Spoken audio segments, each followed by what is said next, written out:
اس کا آغاز کر رہے ہیں، کچھ ایسی قرآن پاک کی آیات ہیں جن کو سمجھنے کے لیے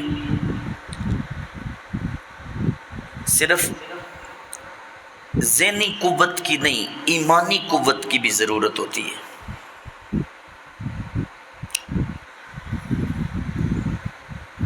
یہ جو سورہ ہے، اس سورہ کو سمجھنے کے لیے ہم چھوٹا سا مقدمہ پہلے سمجھتے ہیں۔ ایک نابینا صحابی تھے، حضور کی بارگاہ میں آئے، بار بار سرکار کو بلایا، سرکار اپنے منصبی فرائض ادا فرما رہے تھے۔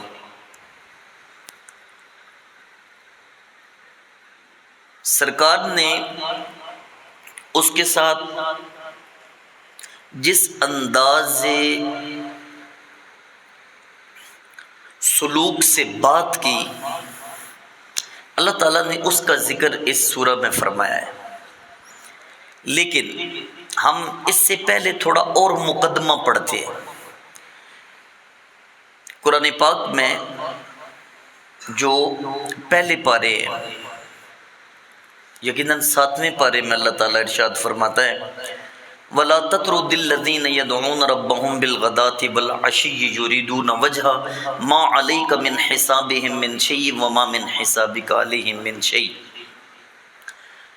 کہ حبیب مکرم صلی اللہ تعالی علیہ وآلہ وسلم، یہ جو غریب صحابی آپ کے پاس بیٹھے رہتے ہیں، ان کی صرف نیت یہ ہے کہ ان کا رب ان سے راضی ہو جائے۔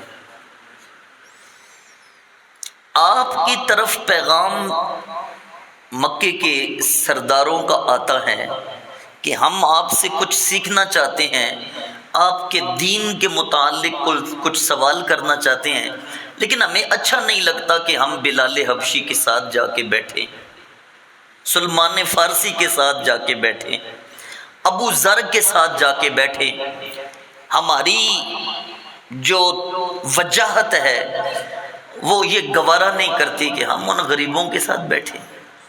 تو اللہ نے اپنے محبوب کی طرف قرآن کی آیت نازل فرما دی، محبوب یہ جو تیرے پاس بیٹھے رہتے ہیں، یہ صرف یہ چاہتے ہیں کہ قدم مصطفیٰ کے ہوں، ہم بیٹھے رہیں اور ہمارا رب ہم سے راضی ہو جائے۔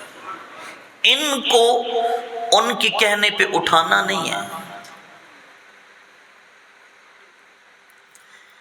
ان غریبوں کو جو بظاہر تو غریب نظر آتے ہیں، لیکن جو دولت ان کے سینے میں ہے، اس دولت کا کائنات میں کوئی مقابلہ نہیں۔ محبوب یہ تجھ سے بھی سچا عشق کرتے ہیں اور یہ اپنے رب کو بھی راضی کرنے کی کوشش کر رہے ہیں۔ سونے ان کو اٹھانا نہیں، کہیں ان کے کہنے پہ آپ ان کو اٹھا نہ دیں۔ یہ بیٹھے رہتے ہیں،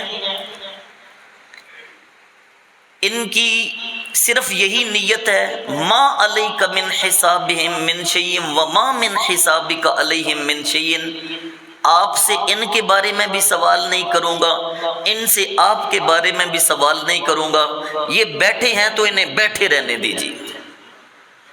فَتَطْرُدَهُمْ فَتَكُونَ مِنَ الظَّالِمِينَ، آیت کا جو آخری جملہ ہے وہ بڑا قابل غور ہے۔ اللہ فرماتا ہے محبوب اگر پھر بھی آپ نے مکے کے سرداروں کے کہنے پر ان غریبوں کو اٹھا دیا نا، تو فَتَطْرُدَهُمْ، ان کو اٹھانے کی وجہ سے فَتَكُونَ مِنَ الظَّالِمِينَ، یہ جو عمل ہوگا یہ ظالموں جیسا ہوگا۔ نہیں، ان کو نہیں اٹھانا۔ جلال دیکھیے میرے اللہ کا۔ میرے نبی نے ارشاد فرمایا تھا قیامت والے دن غربا، فقراء 5000 سال پہلے، امیروں سے 5000 سال پہلے اللہ انہیں حساب و کتاب مکمل کر کے جنت میں بھیج دے گا، اور جو امراء ہوں گے، جو دولت مند ہوں گے، وہ تو 5000 سال بعد جنت میں پہنچیں گے۔ فقیر، غریب، ایماندار جو ہوں گے وہ پہلے ہی جنت کے مزے لوٹ چکے ہوں گے۔ اور میرے نبی نے ارشاد فرمایا کہ مجھے اگر کسی چیز پہ فخر ہے تو وہ اس پہ ہے کہ مجھے فقر بڑا پسند ہے، فقیری بڑی پسند ہے۔ میرے نبی نے ایک مقام پہ فرمایا تھا، میں اگر چاہوں تو یہ جو مکے کے پہاڑ ہیں یہ سونا بن کے مجھ محمد کے ساتھ چلنا شروع کر دیں، لیکن مجھے فقر کو پسند ہے، فقر پہ مجھے فخر ہے، یہی چیز میں پسند کرتا ہوں۔ غربا کو اسلام نے بہت بڑا مقام دیا ہے۔ یہ جو کچھ کم فہم اپنے آپ کو دنیا کے لوگوں کا استاد اور لیڈر سمجھتے ہیں اور کہتے ہیں نہیں اسلام جب آئے گا تو غریبوں کو کچھ حق نہیں ملے گا، نہیں میرے دوست، نہیں، تمہیں پتہ ہی نہیں ہے، سب سے زیادہ حقوق اسلام نے ہی تو بتائے ہیں غریبوں کے، سب سے زیادہ اقلیتوں کے حقوق میرے نبی نے ہی تو بتائے ہیں۔ اچھا آگے ہم بڑھتے ہیں۔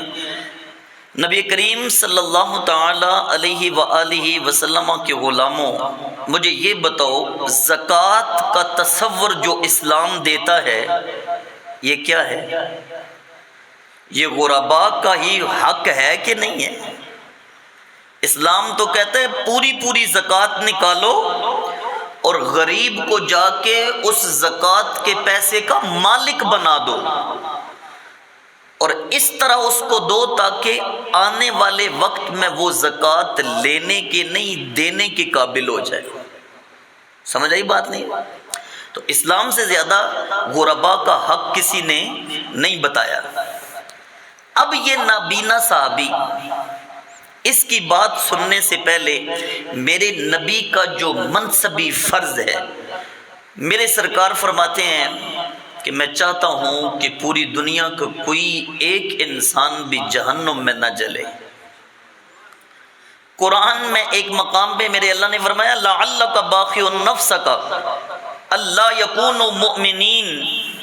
محبوب آپ تو اتنا پریشان ہوتے ہیں ان مکے کے کافروں کی وجہ سے، اگر یہ ایمان نہیں لے کے آئے تو کہیں آپ اپنی جان ہی نہ دے دیں۔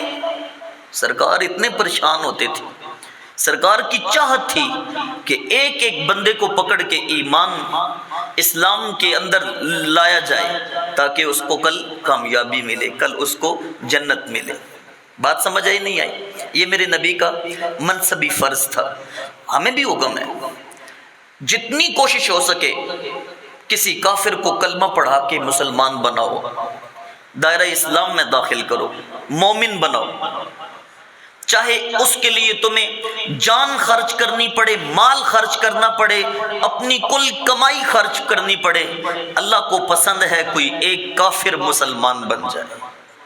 اور میرے نبی نے ارشاد فرمایا جس نے کسی کافر کو کلمہ پڑھا کر دائرہ اسلام میں داخل کیا اللہ اس کی زندگی کے پچھلے سارے گناہ معاف فرما دیتا ہے۔ یہ چھوٹی سی بات نہیں ہے، ہم تو مزے سے بیٹھے ہوئے نا، ہمیں تو پتہ ہی نہیں نا، ہمیں تو اسلام پلیٹ میں رکھ کے دے دیا گیا ہے اور ہم لطف لے رہے ہیں، بس مزے لے رہے ہیں، غفلت کے مزے ہیں، سستیوں کے مزے ہیں۔ ہمیں اپنی پہچان ہی نہیں آئی ابھی تک کہ اللہ نے ہمیں کتنا بڑا مقام عطا فرمایا۔ اب آئیے، میرے نبی اس مشن پہ لگے ہوئے تھے، اچانک ابو جہل کا بیٹا عتبہ، ربیہ، ابی بن خلف، امیہ ابن خلف اور قریش کے جو بڑے بڑے شرفاء تھے نا، وہ سرکار کے پاس آئے، آ کے بات چیت کرنے لگے۔ میرے نبی اب اپنی پوری قوت صرف کر کے انہیں دین کا قائل کر رہے ہیں۔ عبداللہ ابن ام مکتوم نابینا صحابی، اب وہ دیکھ تو نہیں نہ سکتے تھے کہ کون بیٹھے ہوئے ہیں، انہیں یہ بھی نہیں پتا کہ حضور کتنے ذوق شوق سے دین اسلام کا پیغام دے رہے ہیں۔ آتے ہیں سرکار، جو دین کا نور اللہ نے ہمیں عطا کرنے کا حکم دیا ہے وہ عطا فرمائیے۔ ایک مرتبہ بھی کہہ دیا، اب 2 مرتبہ بھی کہہ دیا، اب کئی مرتبہ جب کہا نا، اب ایک منصبی فرض جو بندہ ادا کر رہا ہو اور بیچ میں کوئی بھی اس کو ڈسٹرب کرے، اس کے ماتھے پہ شکن تو آئے گا۔ اب عبداللہ ابن مکتوم کو نظر تو نہیں آتا، لیکن میرے نبی نے تھوڑا سا جلال فرمایا، غصہ فرمایا۔ اچھا وہ جو تھوڑا سا غصہ فرمایا نا میرے پیارے لجپال نے، میرے اللہ نے قرآن کی آیت نازل فرما، میرے محبوب کا چہرہ جلال میں پھیرنا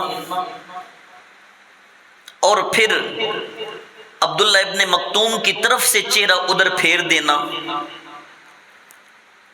اللہ نے اس کا ذکر اس سورہ میں فرما دیا۔ اب میں پھر عرض کر دوں، صرف ذہنی قوت سے قرآن کی چند آیتیں نہیں سمجھ آتی، کچھ ایمانی طاقت کا بھی ہونا ضروری ہوتا ہے۔ اللہ نے عبداللہ ابن مکتوم کی تعریف فرمائی، محبوب یہ قریش کے سرداران آپ تو یہ چاہتے ہیں کہ یہ اسلام قبول کر لیں، لیکن جتنی محبت سے عبداللہ ابن مکتوم نابینا صحابی آپ کی طرف بار بار آ رہے تھے، آپ کا اس غریب کی طرف توجہ کرنا زیادہ بہتر تھا۔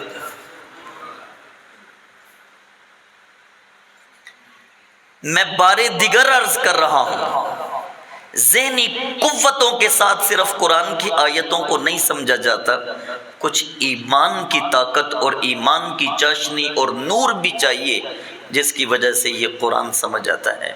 دیکھو وہ نابینا صحابی ہیں، انہیں کوئی نہیں پتا میری سرکار نے کس طرح اپنا چہرہ پھیرا، انہیں نہیں پتا کہ سرکار کس کے ساتھ بات چیت کر رہے ہیں، اس کے باوجود میرے اللہ نے قرآن کی آیتیں نازل فرما دی، فرمایا عبس وتولی ان جاءہ الاعمی، محبوب جب وہ نابینا آپ کے پاس آیا، وما یدریک لعلہ یزکا، آپ کو کیا معلوم شاید کہ وہ ستھرا ہو، او یذکر فتنفعہ الذکر، اور وہ جو نصیحت حاصل کرنا چاہتا تھا اس کو وہ نصیحت زیادہ فائدہ دیتی، اما من استغنا، برعکس اس کے جو آپ کے پیغام کی طرف کان نہیں دھر رہا، فأنت لہ تصدی، آپ اس کی طرف دھیان دے رہے ہیں جو اسلام کا پیغام سننے کے لیے کان نہیں دھر رہا، وما علیک الا یزکا،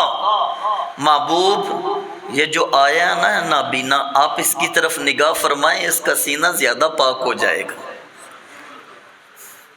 ہم اسے آگے اور پڑھیں گے، لیکن ابھی اسی مقدمہ پہ رک جاتے ہیں اور بتاتے ہیں اسلام نے غربا کو، اسلام نے معذوروں کو بہت بڑا مقام دیا ہے۔ کبھی اپنی علمی وجاہت کی وجہ سے کسی معذور کے دل کو شکنی نہ کرنا، تمہیں کیا پتا اللہ نے اس کے سینے پہ کتنا بڑا انعام عطا فرمایا ہوا ہے۔ یہ جو رب کا فضل ہو جاتا ہے نا کسی کے اوپر، اس فضل کو مان لینا، یہی اللہ تعالیٰ کے شاکر بندوں کا کام ہے۔ ٹھیک ہے، تو اتفاقاً ہی یہ عبداللہ ابن مکتوم نابینا صحابی کا تذکرہ بیچ میں آ گیا اور روٹین کے ساتھ آ گیا۔ ہمیں بھی یہ اعزاز حاصل ہے، ہمارے اپنے بچے حافظ منیب صاحب نابینا، حافظ قرآن، قاری قرآن، جن کے پیچھے ہم نماز تراویح ادا کریں، یہ کسی نعمت عظمیٰ سے کم نہیں ہے۔ ہم اگلے دن بھی بات کر رہے تھے دوست کہ الحمدللہ حج کرنے کے لیے بھی جاتے تھے تو وہاں جو حج کا امام تھا وہ بھی نابینا تھا۔ ظاہری آنکھ ہونا یا نہ ہونا یہ کوئی اتنا بڑا عیب نہیں، اللہ کسی کو دل کی آنکھیں بھی عطا فرما دیتا ہے۔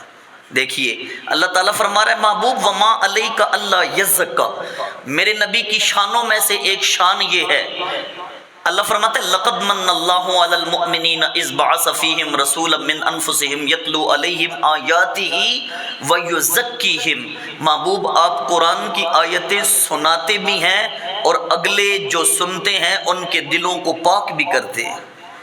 عبداللہ ابن مکتوم آئے تو وہ یہ چاہتے تھے کہ دین کے نور سے میرا سینہ پاک ہو جائے، وما علیک الا یزکا۔ اللہ رب العزت کی بارگاہ میں دعا ہے اللہ ہمیں صحیح طریقے سے قرآن کے مضمون سمجھنے کی توفیق عطا فرمائے، ذوق و شوق نصیب فرمائے۔ وما علیہ الا البلاغ المبین۔